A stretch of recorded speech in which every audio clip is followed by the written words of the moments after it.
இப்போ நீங்கள் initial stage investigation பீரியடில் இருக்கும் பொழுது நீங்கள் அந்த நடைமுறையை கொண்டு வந்து நீங்கள் சம்மனை ஒட்ட வந்தேன், அதுவும் வீட்டில் இருக்கிற யாருமே கேட்காம நான் ஒட்டிட்டு போனேங்கிறது சட்டத்தால் அங்கீகரிக்கப்படாத செயல். ஒருத்தருக்கு சம்மன் கொடுக்க வேண்டும் என்றால் நேரடியாக தான் கொடுக்க வேண்டும். இமெயிலையோ அளிக்கிறத கூட உச்ச நீதிமன்றம் நிராகரிச்சிருக்கு. சம்மனை வாங்க மறுத்தால், அவரை நான் வாங்க விடாமல் சம்மன் சார்பு செய்யப்படுவதை தடுத்தாலோ அது ஒரு அஃபென்ஸ். இந்த சம்பவம் முழுக்க முழுக்க காட்சிப்படுத்தப்பட்டுள்ளது. இதை வந்து நீங்கள் நியூஸ்லையும் பப்ளிக் டொமைன்லையும் இந்த சம்பவம் நடக்கும் பொழுது பல்வேறு கேமராமேன்களால் இது வந்து பதிவு செய்யப்படுகிறது. அவங்கள மேன் ஹேண்டில் பண்ணி அவரை வந்து பிடித்துக்கொண்டு இழுத்துக்கொண்டு ஜீப்பில் போகிற வரைக்கும் காட்சிப்படுத்தப்படுகிறது. வலசரவாக்கம் உதவி ஆய்வாளர் அளித்த புகாரில் வைக்கப்பட்டுள்ள குற்றச்சாட்டு வேறு, காவல் ஆய்வாளர் நீலாங்கரை அவர்களால் வைக்கப்பட்ட குற்றச்சாட்டுங்கிறது வேறு. இந்த வழக்கில் பார்த்தீங்கள் என்றால் நீலாங்கரை காவல் ஆய்வாளர் தன்னிச்சையாக முதல் தகவல் அறிக்கை FIR பதிவு செய்து நீதிமன்றத்தில் உத்தரவு பெறாமலேயே சட்ட மீறல். நம்மளோட விவாத பொருளாக வந்த விஷயம் என்றால் அவர் துப்பாக்கியை காட்டி மிரட்டினார் அப்படிங்கிற விஷயம் வந்து ஒரு கொஸ்டினபிள் ஃபேக்டா இருக்கு. விஜயலட்சுமி தாக்கல் செய்த புகாரின் பேரில் 2011 வலசரவாக்கம் காவலத்தில் குற்ற வழக்கு பதிவு செய்யப்படுகிறது. அந்த வழக்கை ரத்து செய்ய வேண்டும் என 2023 உயர்நீதிமன்றத்தில் வாஷ் பெட்டிஷன் ஃபைல் பண்ணிடுறாங்க. அவங்க வச்ச குற்றச்சாட்டு என்னை திருமணம் செய்து கொள்கிறேன் என்ற பெயரில் அத்துமீறி என்னுடன் அவர் தகாத உறவை வைத்துக்கொண்டார் என்பது அவரோட குற்றச்சாட்டு. இப்போ FIR தான் பதிவு பண்ணிருக்காங்க. இதுக்கு வந்து 12 வீக்ஸில் இந்த விசாரணையை முடிக்க வேண்டும் என்று உயர்நீதிமன்றம் உத்தரவு பிறப்பித்துள்ளது.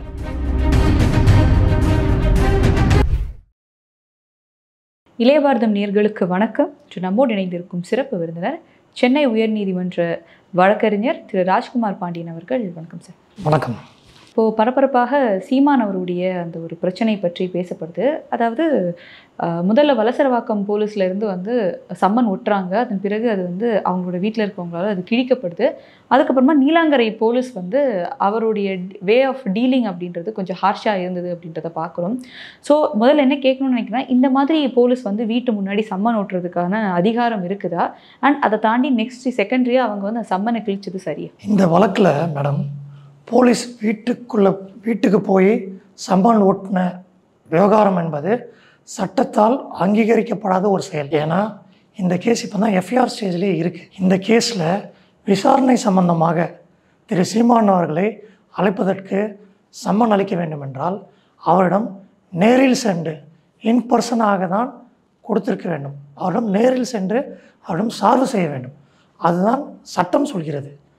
செக்ஷன் 64 ஆஃப் BNSS பழைய குற்றவியல் நடைமுறை சட்டம் கிரிமினல் ப்ரொசீஜர் கோட் 62 பிரிவு 64 கிளாஸ் 2 ஆஃப் BNSS என்ன சொல்கிறது என்றால், ப்ராக்டிகபிளி நடைமுறையில் சாத்தியம் உள்ள வரைக்கும் யாருக்கு சம்மன் அழைப்பானை கொடுக்க வேண்டுமோ அவரிடமிருந்து சார்பு செய்ய வேண்டும், நேரடியாக சென்று சார்பு செய்ய வேண்டும் என்கிற நடைமுறையை தான் வரைமுறைப்படுத்தியிருக்கு சட்டம். ஸோ இந்த கேஸில் இன்வெஸ்டிகேஷன் ஸ்டேஜில் இருக்கிற மேட்டருக்கு சம்மனை கொண்டு போய் வீட்டுக்கு வந்து ஒட்டினாங்க அப்படிங்கிறது அங்கீகரிக்கப்படாத ஒரு நடைமுறை. அது சட்டப்படி சரியான ஒரு செயல் கிடையாது. நான் சட்டப்படி சரியான செயலை அவங்களை செஞ்சிருந்தால், அப்போது அது கிழிக்கப்பட்டிருந்தால் இது குற்றம் என்று கூறப்படலாம். இது சட்டப்படி அங்கீகரிக்கப்படாத ஒரு நடைமுறை என்பதால் அது முற்றிலும் என்னுடைய கருத்து பிரகாரம் சட்டத்தில் என்ன இருக்கோ அதை நான் சொல்கிறேன், அது தவறான நடைமுறை. அதுக்கப்புறமா அந்த வீட்டில் இருக்கவங்க அதை வந்து கிழிக்கிறாங்க. அதுக்கு அவருடைய மனைவி கைல்வெளி அவங்க சொல்கிறாங்க, படிக்கணும் அப்படின்றதுனால வெளில ப்ரெஸ் இருந்தனால நான் போகலை, ஸோ எடுத்துகிட்டு வர சொன்னேன், ஸோ அது கிழிச்சு தான் எடுத்துகிட்டு வர முடியுது, ஸோ அதனால் நான் பார்த்துட்டு அதுக்குள்ளே வந்து இந்த மாதிரி மிஸ்ஹேண்டில் பண்ண வேண்டிய தேவையில்லை அப்படின்னு சொல்கிறாங்க. அதான் இதில் ஒரு விஷயத்தை நீங்கள் வந்து குறிப்பிட்டு பார்க்கணும். சம்மன் வந்து செர்வ் பண்ணுறதுக்கு வருவாங்க, ஒரு விசாரணைக்கு ஒருத்தர் ஆஜராக வேண்டும் என்றால் அது சும்மா சாதாரண விஷயம் கிடையாது. அதில் பழைய சட்டத்தில் 41A பிரிவுன்னு இருக்குது, புதிய BNSSல 35வது பிரிவுன்னு இருக்குது. அதுவும் இந்த விஷயத்தில் சம்மன் வந்து எப்படி சர்வ் செய்ய வேண்டும், ஒருத்தருக்கு சார்பு செய்யணும் அப்படிங்கிறத சமீபத்தில் கடந்த ஜனவரி மாதம் உச்சநீதிமன்றம் ஒரு வழிகாட்டுதலை அளிச்சிருக்கு.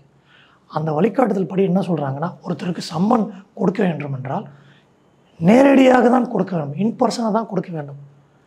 எலக்ட்ரானிக் மோடில் வாட்ஸ்அப்லேயோ இல்லை இமெயிலையோ அளிக்கிறத கூட உச்சநீதிமன்றம் சமீபத்தில் நிராகரிச்சிருக்கு.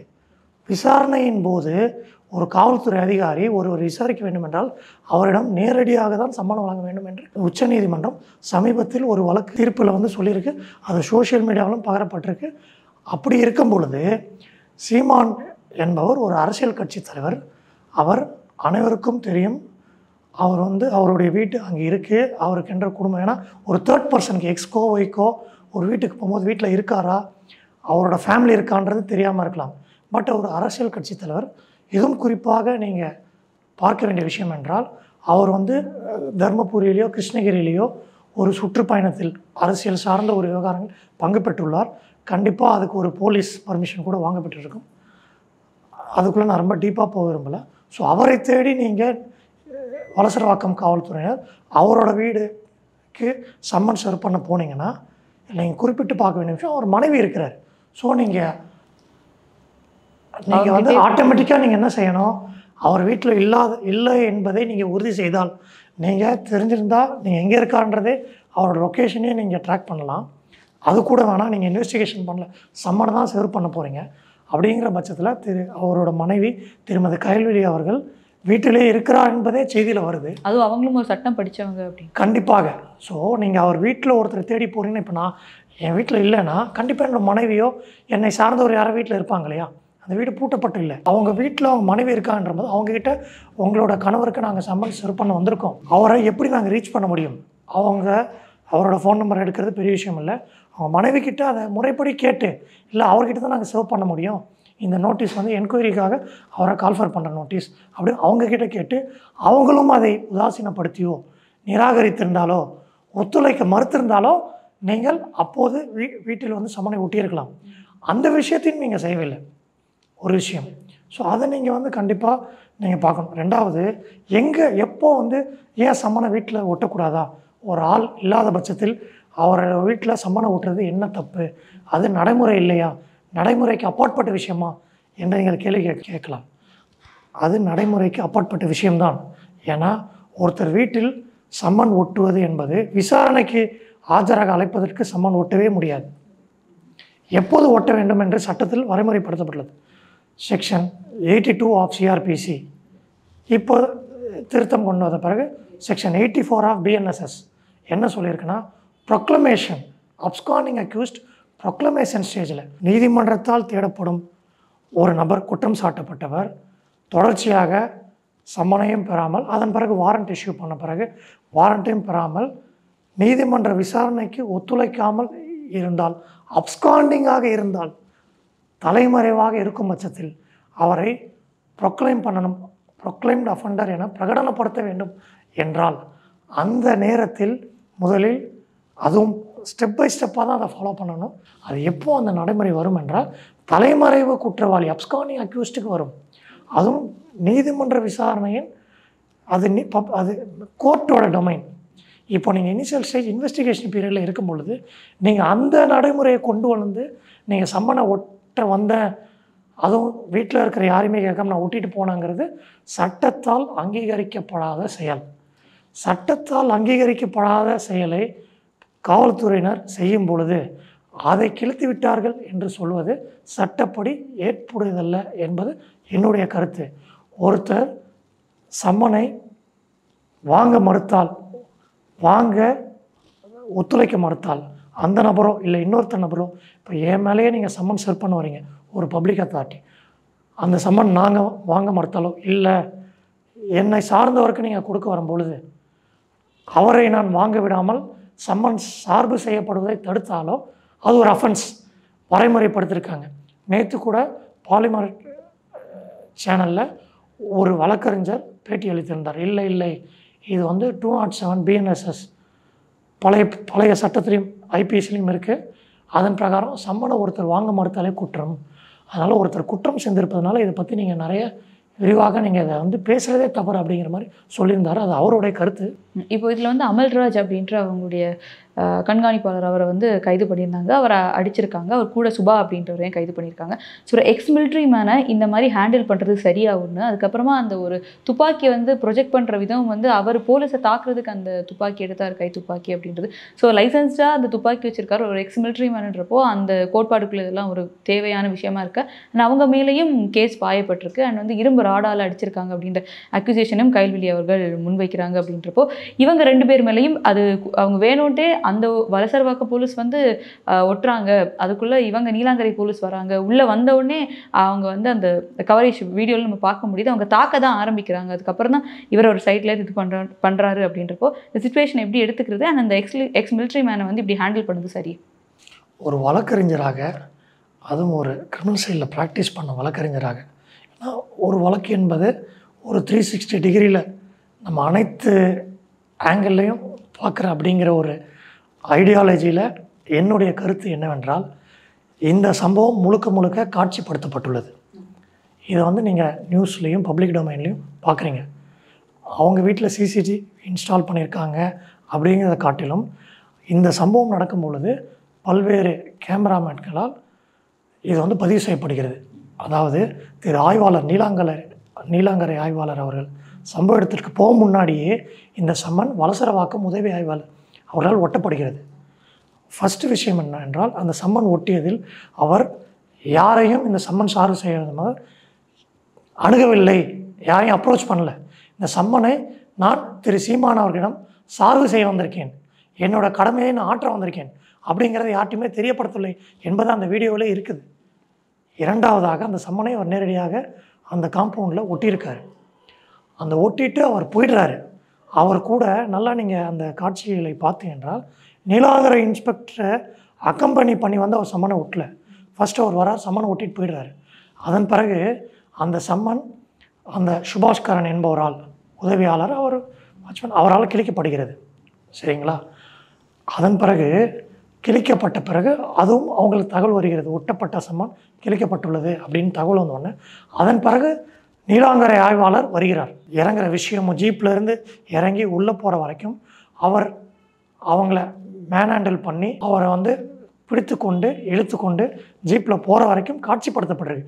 ஸோ அந்த காட்சி பதிவுகளின்படி நான் தெரிவிக்கிற கருத்து என்னவென்றால், அவரை அந்த ஆர்ம்ஸை வச்சு மிரட்டினார். ஃபஸ்ட்டு வந்து அவர் எக்ஸ் சர்வீஸ் மேன், ரிவால்வரையோ பிஸ்டலையோ அவர் கேரி பண்ணலாம் லைசன்ஸ் வச்சுருக்கார். ஃபஸ்ட்டு ஒரு அங்கீகரிக்கப்பட்ட பொசிஷனில் அவர் இருக்கிறார் ஃபஸ்ட்டு. அப்படிங்கிறபோது அவர் வந்து அன்ஆத்தரைஸ்டாக ஆர்ம்ஸை கேரி பண்ணுறாருங்கிற குற்றச்சாட்டு எழுவதுங்கிறது தவறு. இருந்த போதிலும் ஆர்ம்ஸை ஆத்தரைஸ் பொசிஷனில் இருந்தால் யாரை வேணால் மிரட்டிடலாம் அப்படின்னு அந்த எக்ஸ் சர்வீஸ் மேன் பண்ணாலும் யார் பண்ணாலும் அது குற்றம்தான். ஆனால் இந்த சம்பவத்தில் அவர் மீது புகாரில் வலசரவாக்கம் உதவி ஆய்வாளர் அளித்த புகாரில் வைக்கப்பட்டுள்ள குற்றச்சாட்டு வேறு, காவல் ஆய்வாளர் நீலாங்கரை அவர்களால் வைக்கப்பட்ட குற்றச்சாட்டுங்கிறது வேறு. ஏனால் 2 எஃப்ஐஆர் இந்த சம்பவத்தில் பதிவு செய்யப்பட்டிருக்கிறது. முதல் எஃப்ஐஆர் சம்மனை சார்பு செய்வதில் இவர்கள் சட்ட ஒழுங்கை, அதாவது சட்டத்தை மீறியதாக ஒரு குற்றச்சாட்டு. அது வேணுமென்றாலும் 207 BNS பிரகாரம் அந்த எஃப்ஐஆர் வரலாம். அப்படின்னு பார்த்தாலும் கூடுதல் தகவலாக நான் சொல்கிறேன், அந்த 207 IPC சம்மன் சார்பு செய்ய வரும்போது அதை வாங்க மறுத்ததோ அதை நிராகரித்ததோ ஒரு குற்றம் என்றால் அந்த குற்றத்திற்கு விதிக்கப்பட்ட தண்டனை அது வந்து ஒரு பெயிலபிள் அஃபென்ஸ், ஒரு நான் காக்னிசபிள் அஃபென்ஸ். ஆனால் இந்த வழக்கில் பார்த்தீங்கள் என்றால் நீலாங்கரை காவல் ஆய்வாளர் தன்னிச்சையாக முதல் தகவல் அறிக்கை எஃப்ஐஆர் பதிவு செய்து நீதிமன்றத்தில் உத்தரவு பெறாமலேயே, அதாவது சட்ட மீறல் எவ்வாறெல்லாம் நடைபெற்றிருக்கிறது என்பதை நான் உங்களுக்கு சுட்டி காட்டுகிறேன். எஃப்ஐஆர் போட்டு அதுலேயும் ரிமாண்ட் காமிச்சிருக்காங்க. அது பெயிலபிள் அஃபென்ஸ். ஃபஸ்ட்டு பெயிலபிள் அஃபென்ஸில் அரெஸ்ட் பண்ண முடியாது. அரெஸ்ட் பண்ணாலும் இமீடியட்டாக வந்து அது வந்து ஒரு மேண்டேட்டரி ப்ரொவிஷன். ஸ்டாச்சுட்டரிலே அவர்களுக்கு எல்லா ஒரு உரிமையும் இருக்குது இமீடியட்டாக பெயில் வாங்குறதுக்கு. அதில் அவர்களை சிறைப்படுத்தவே முடியாது அப்படிங்கிறத சட்டம் சொல்லுது. அந்த எஃப்ஐஆர் அவங்க பதிவு செஞ்சுருக்காங்க. ஒன்று. இரண்டாவதாக ஆர்ம்ஸ் ஆக்டில் அவர் வச்சுருந்த துப்பாக்கியை வைத்து மிரட்டினார் என்று குற்றம் சாட்டப்படும். இன்னொரு விஷயம், நீங்கள் சொல்கிற மாதிரியே மெஜிஸ்ட்ரேட் கிட்ட நேற்று கொண்டு போகும்போதே அவங்க வந்து என் ஃபஸ்ட்டே ஸ்டேஷன் கொண்டு போகல, ஏதோ ஒரு இடத்துக்கு கொண்டு போயிருக்காங்க, அங்கே வச்சு அடித்தாங்க, அப்புறம் அயன் ராட் வச்சு வந்து அடித்தாங்க, இதெல்லாம் சொன்னதுக்கப்புறம் மெஜிஸ்ட்ரேட் வந்து ரிமாண்டர் தானே பண்ணுறாங்க. ஆமாம், அதாவது மெஜிஸ்ட்ரேட் வந்து ஏதாவது காயங்கள் இருந்தாலோ அவர் ஏதாவது அவர் தரப்பில் குற்றம் சாட்டை எதிரி ஆஜர்படுத்தப்பட்டாலோ அதை பதிவு பண்ணி கொள்ள வேண்டியது மேஜிஸ்ட்ரேட்டோட கடமை. அதை அனைத்தையும் சீர்தூக்கி பார்க்க வேண்டியது மேஜிஸ்ட்ரேட்டோட கடமை. உதாரணத்துக்கு கடந்த மாதம் கூட சவுக்கு சங்கர் அவர்களுடைய வழக்கில் ஜஸ்டிஸ் நீதியரசர் ஜிஆர் சாமிநாதன் சொல்லியிருக்கு, அதை பற்றி குறிப்பிட்டிருக்கார். ஒரு மேஜிஸ்ட்ரேட்டு கூப்பிட்டு வரும்பொழுது அந்த குற்றச்சாட்டை பரிசீலனை செய்து சீர்தூக்கி பார்த்து மெக்கானிக்கலான ரிமாண்டை செய்யக்கூடாது அப்படின்றது சட்டம் சொல்கிறது. நீதியரசர்கள் பல நீதிகளில் வலியுறுத்தியுள்ளார்கள். ஸோ அதுக்குள்ளே நம்ம வந்து ரிமாண்ட் அக்செப்ட் பண்ணிட்டாங்க. ஸோ அதுக்குள்ளே நம்ம வந்து டீட்டெயிலாக கோர்ட் அக்செப்ட் பண்ண மேட்டரில் நம்மளோட கருத்தை நம்ம வந்து ஒரு கருத்து மாதிரி பரிமாற்றங்களை நம்ம பண்ணுறதுங்கிறத விட அவர் ஒரு குற்றச்சாட்டு என்னை வேறு இடத்துக்கு கூட்டிகிட்டு போய் அடித்தார்கள்ங்கிறது அந்த குற்றச்சாட்டுகள் ஆவணங்களில் பதிவு செய்யப்பட்டுள்ளது. அதை சம்மந்தப்பட்டவர்கள் சார்பாக நீதிமன்றத்தில் எடுத்துரைக்கும்பொழுது அதுக்குரிய தீர்வை அவர்கள் பார்ப்பார்கள். நம்மளோட விவாத பொருளாக வந்த விஷயம் என்றால் அவர் துப்பாக்கியை காட்டி மிரட்டினார் அப்படிங்கிற விஷயம் வந்து ஒரு கொஸ்டினபிள் ஃபேக்டாக இருக்குது. ஏனென்றால் நேரடியாக ஆய்வாளர் அவர்கள் திரு ராஜேஷ் பிரவீன் அவர்கள் நேரடியாக வருகிறார். நேரடியாக அவரை வலுக்கட்டாயமாக இழுத்து சென்று ஜீப்பில் அடைக்கிறார். ஜீப்லேயே அவரோட ஆம்ஸை பறிச்சிடுறாங்க. அந்த இடத்துல எங்கே அவர் ஆம்ஸை வச்சு மிரட்டினார். இப்போது சீமான் அவர்கள் வந்து நேற்று இந்த விஷயம் நடக்கும்போது ஒசூரில் இருந்தார் கிருஷ்ணகிரி. அதுக்கப்புறமா இன்றைக்கி மார்னிங் தர்மபுரியில் வச்சு அவரே வந்து ப்ரெஸ் மீட் கொடுக்குறாரு. ஆனால் அங்கேருந்து கிளம்பி இப்போ வந்து அவர் சென்னை வலசரவாக்கம் ஸ்டேஷன் நான் போகிறேன், நான் ஆஜராக போகிறேன் அப்படின்றாரு. இந்த இடத்துல பலரும் என்ன சொல்கிறாங்க, ஆஜராக போகும்போது கண்டிப்பாக அவரை கைது பண்ணிடுவாங்க அப்படின்ற மாதிரி சொல்கிறாங்க. அது அந்த விஷயம் நடக்கும்னு நினைக்கிறேன். விசாரணைக்கு ஆஜராகும் பொழுது இது வந்து அவங்க அந்த விஜயலட்சுமி அப்படிங்கிற அவங்க கொடுத்த புகாரில் பதிவு செய்யப்பட்ட வழக்கில் கைது செய்யக்கூடிய சட்டப்பிரிவுகள் உள்ளது. அதனால் ஒரு விசாரணையின் போது குற்றம் சாட்டப்பட்டவரை கைது செய்யலாம். அவருக்கு சில முகாந்திரங்கள் விசாரணை அதிகாரியால் உணரக்கூடிய பட்சத்தில் புறப்படும் பட்சத்தில் அவரோட டிஸ்கிரிஷன் அவர் கைது செய்யலாம், கைது செய்யாமலே இருக்கலாம். கைது செய்தாலும் அதை பற்றி யாரும் கேள்வி எழுப்ப முடியாது. ஏன்னா அந்த மாதிரியான அஃபென்சஸை தான் அந்த எஃப்ஐஆரில் பதிவு செய்யப்பட்டிருக்கிறது. விஜயலட்சுமி இந்த கேஸ் வந்து பல வருஷமாகவே போயிட்டே இருக்குது. ஏன்னா ஃபஸ்ட்டு அவங்க ஒரு அக்யூசேஷன் வைக்கிறாங்க, அதுக்கப்புறம் இல்லைன்றாங்க, கல்யாணம் ஆயிடுச்சுன்னு சொன்னாங்க, அதுக்கு முன்னாடி வந்து திருமணம் ஆகாமல் ஏமாற்றிட்டார் சொன்னாங்க, அப்புறம் வந்து காசு வாங்கிட்டாங்க அப்படின்னு, இல்லை இவங்க சைடில் காசு அவங்க தான் கேட்டாங்க அப்படின்ற மாதிரி பல குழப்பங்கள் வந்து ஒரு ஸ்ட்ரைட்டான ஒரு நேரோ லைன்லேயே அதில் இல்லை, அவங்களே மாற்றி மாற்றி பேசியிருக்காங்க அப்படின்ற ஒரு விஷயம் இருக்குது. அண்ட் இவங்க சைட்லேயும் நிறைய ப்ரூஃப் வந்து சொல்கிறாங்க, வீரலட்சுமி பண்ணதும் விஜயலட்சுமி பண்ணது, இந்த மாதிரி நிறைய குழப்பங்கள் அந்த கேஸ்லேயே இருக்கும்போது அந்த கேஸை தனிப்பட்ட முறையில் பார்க்கும்போது அது எப்படி மூவ் ஆகும் அப்படின்னு நினைக்கிறீங்க? அதாவது செய்திகள் வாயிலாக அதன் அடிப்படையில் என்னுடைய கருத்தை நான் உங்களை முன்னாடி முன்வைக்க முடியாது. நான் வந்து சமீபத்தில் திரு சீமான் அவர்கள் தொடுத்த வழக்கில் 2023 குவாஷ் பெட்டிஷனை உயர்நீதிமன்றத்தில் தாக்கல் செய்கிறார். விஜயலட்சுமி தாக்கல் செய்த புகாரின் பேரில் 2011 வலசரவாக்கம் காவல் நிலையத்தில் குற்ற வழக்கு பதிவு செய்யப்படுகிறது. அந்த வழக்கை ரத்து செய்ய வேண்டும் என 2023 உயர்நீதிமன்றத்தில் குவாஷ் பெட்டிஷன் ஃபைல் பண்ணிடுறேன். அந்த உயர்நீதிமன்றத்தில் சமீபத்தில் அந்த வழக்கை விசாரித்த நீதிமன்றம் தள்ளுபடி செய்துள்ளது. அந்த வழக்கில் திரு சீமான் அவர்களால் எடுத்துரைக்கப்பட்ட வாதத்தின் அடிப்படையிலும் நீதிமன்றம் அதுக்கு அந்த பிறப்பித்த உத்தரவில் பதிவாகியுள்ள விஷயத்தை வச்சு என்னுடைய கருத்து என்னவென்றால், அவங்க வச்ச குற்றச்சாட்டு என்னை திருமணம் செய்து கொள்கிறேன் என்ற பெயரில் அத்துமீறி என்னுடன் அவர் தகாத உறவில் வைத்துக்கொண்டார் என்பது ஒரு குற்றச்சாட்டு. அதற்கு இவர்கள் குவாஷ் பெட்டிஷனில் ரெக்கார்ட் ஆகிருக்கிறதுல முன்வைத்திருக்க வாதம் என்றால், கான்சென்சுவல் செக்ஸில் என் கூட இருந்தாங்க, அவங்க ஒரு ரஸ்டிக் லேடி கிடையாது, எதுவுமே தெரியாமல் எதுவுமே அறியாமல் என்னுடன் பழகிறதற்கு, அவங்களும் என் கூட உடன்பட்டு உறவுமுறையில் இருந்ததினால் ஏற்பட்ட பழக்கம் என்று ஒரு வாதத்தை அவரது தரப்பில் வழக்கறிஞர் முன்வைத்துள்ளார், சீனியர் வழக்கறிஞர். அந்த வாதம் பதிவு செய்யப்பட்டுள்ளது. இப்பொழுது ஆரம்ப கட்ட நிலையில்தான் இந்த வழக்கு இருக்கிறது விசாரணையில். இப்போ எஃப்ஐஆர் தான் பதிவு பண்ணியிருக்காங்க. இன்னும் இதுக்கு வந்து 12 வீக்ஸில் இந்த விசாரணையை முடிக்க வேண்டும் என்று உயர்நீதிமன்றம் உத்தரவு பிறப்பித்துள்ளது. ஸோ அதன் பேரில் தான் இந்த விசாரணை ஆரம்பிக்கப்பட்டுள்ளது தற்பொழுது. ஸோ இந்த விசாரணை ஆரம்பித்து எல்லாத்தையும் விசாரித்து முடித்து ஃபைனல் ரிப்போர்ட் ஃபைல் செய்யப்பட்டவர்கள் தான் கன்க்ளூசிவாக இதில் என்ன நடந்திருக்குன்றத விஷயம் கோர்ட்டுக்கு தெரிவிக்கப்படும். அதன் பேரில் தான் இதை நம்ம வந்து இதை வந்து கரெக்டாக தப்பான்னு நம்ம வந்து ஜட்ஜ் பண்ண முடியாது. ஆவணங்களின் அடிப்படையில் என்ன இருக்குது இல்லைங்கிறத நம்ம டிஸ்கஸ் பண்ண முடியும். குறிப்பாக சீமான் தரப்பில் எடுத்து வைத்திருக்கிற வாதம் என்னவென்றால், இந்த விஷயம் சம்பந்தமாக ஏற்கனவே விஜயலட்சுமி அவர்கள் எங்களுக்குள் நாங்கள் இந்த வழக்கை சமரசமாக தொடர வேண்டாம் என்று முடிவு செய்து விட்டேன், அதனால் இந்த வழக்கை நீங்கள் மேல் நடவடிக்கை எடுக்க வேண்டாம் என்று எழுதி கொடுத்துருக்காங்க. அவங்க எழுதி கொடுத்த போதிலும் திருப்பியும் இந்த வழக்கை அரசியல் காரணங்களுக்காக காவல்துறையினர் இதை மேல் நடவடிக்கையை தொடர்கிறார்கள், இதை ஏற்கனவே க்ளோஸ் பண்ணியிருக்கணும் அப்படின்னு சொல்லி அவரோட தரப்பில் வாதத்தை முன் வச்சிருக்கும் போது போலீஸார் தரப்பில் இல்லை ஒரு கட்டத்தில் அவர்கள் எழுதி கொடுத்தாலும் அதை அவங்க மறுக்கலை, அவங்க வந்து எழுதி கொடுத்துருக்காங்க ரிட்டனில் அப்படிங்கிறத.